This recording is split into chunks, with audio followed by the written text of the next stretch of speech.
कॉलोसकारांक पावलुचें पत्र आवेसवर 1. प्रस्तावना. नोमान. पावलू देवाचे कुशेन जेजू क्रिस्ताचो धर्मदूत आनी आमचो भाव तिमोथ कॉलोस शारांतल्या भोगतांक क्रिस्ता सोवें आमच्या विस्वाशी भावां भयणींक नोमान करतात. देवा आमच्या बापाची दयालाय आनी शांती तुमचे सोवें आसूं. दिनवासनी आनी मागणें. आमच्या मागण्यांनी तुमचे खातीर देवाक आमच्या सुम्या जेजू क्रिस्ताच्या बापाक आमी सदांच दिनवासतांव. कित्याक जेजू क्रिस्ताचेर तुमी बावाट दवरला म्हूण आमी सगल्या भोगतांचो तुमकां मोग आसा म्हूण आमकां खबर पावल्या. स्वर्गार तुमकां बोरवोसो दवरलोलो आसा ताचे तावन तो बावाट आनी मोग निपजोतात. स्वताचो निरोप म्हणजे शुभ वर्तमान तुमकां परगट जालो तेन्ना ह्या बोरवाशाची खबर तुमी आयकली. हें शुभ वर्तमान आख्ख्या संवसाराक परगट जायत वेता. तुमचें सोवें घडलें तशें सगळे कडेन फोलान दिवून तें विस्तारत वेता. देवाचें देणें तुमी वळखून घेतलें आनी ताची सारकी समजणी तुमकां मेळ्ळी.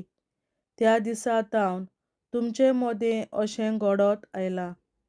हें तुमकां शिकयलां एफ्रासान. तो शुभ वर्तमानाचो म्हजो मोगाचो वांगडी चाकर आनी आमच्या नांवान तुमचे मदें विस्वाशीपणान वावर करपी क्रिस्ताचो सेवक. पवित्र आत्म्याच्या देण्यान तुमचे मदें वसता त्या मोगाची खबर ताणेंच आमकां दिल्या.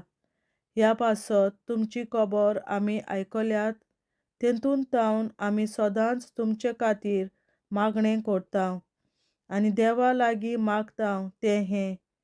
पूर्ण जाणवाय आनी पवित्र आत्मो दिता ते पूर्ण समजिकायेन देवाचे कुशेची परिपूर्ण वळख तुमी घेवंक पावूं. अशें सुम्याक फावो आनी सगळेच वाटांनी ताका मानवता तसलें तुमचें जिवीत जातलें आनी सगळ्या जिनसांची बऱ्या कोडण्यांची फळां तुमी दितल्यात आनी देवाचे जाणवायेंत तुमी वाडोन वेतल्यात. तुमी सोंसणीकायेन आनी मातमेपणान चलोवंक आपले मोहिमेच्या बळान देव तुमकां घट करतलो. जेजू आनी क्रिस्ती मनशां विशीं सारकी शिकवण. रचनेंत आनी सोडवणेंत जेजूचो जागो. बापाक दिनवासांत आनंदान ताणें तुमकां भोगतां वांगडा उजवाडा दायज फावो केलें. कालोखाचे राजवटकेंतली ताणेंच आमकां सुटका दिली. आपल्या मोगाच्या पुताच्या राज्यांत आमकां भितर काडली. ताचे सोवें आमकां मेळ्ळी आमची सुटका, पातकां माफी. दिसनासलोल्या देवाचो जेजू खरो जिवर उपकार.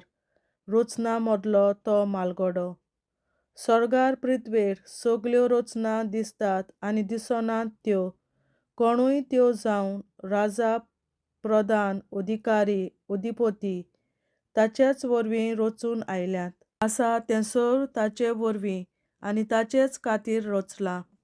खंयचीच रचना रचचे आदीं तो वर्तता सगळ्या रचनांक एकठांय करून आपूण एकलो सांबाळन दवरता. आपले कुडीचें तो मस्तक. पवित्र सभा ही ताची कूड. ती तिच्या जिविताची जर. मेल्ल्या मदलो तो मालगडो. सोगट्यांक प्रथम, सोगट्यांक पयलो. देव सोयंबाची सोर संपूर्णाय ताच्या मनशां सोयंबांत आसची अशें देवाक बरें दिसलें. स्वर्गार पृथ्वेर आसा तितलें आपणा लागीं संधान करून ताचेच वरवीं एकठांय करचें ताणेंच खुर्सार विखरायलोल्या रोगता वरवीं शांती करची. देवाची हीच जाली खुशी.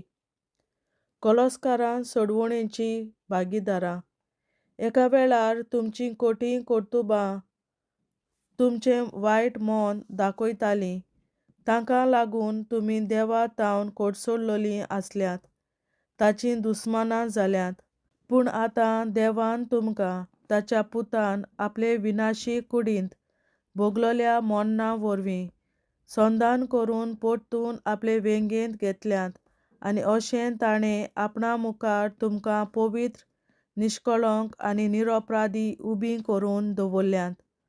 आतां तुमी भावार्थाचे बुन्यादीर थीर आनी घोट रावात. शुभ वर्तमान मानून घेवन तुमकां मेळ्ळा तो बरवंसो तुमी हालूंक दोंडलूंक दिवं नाकात.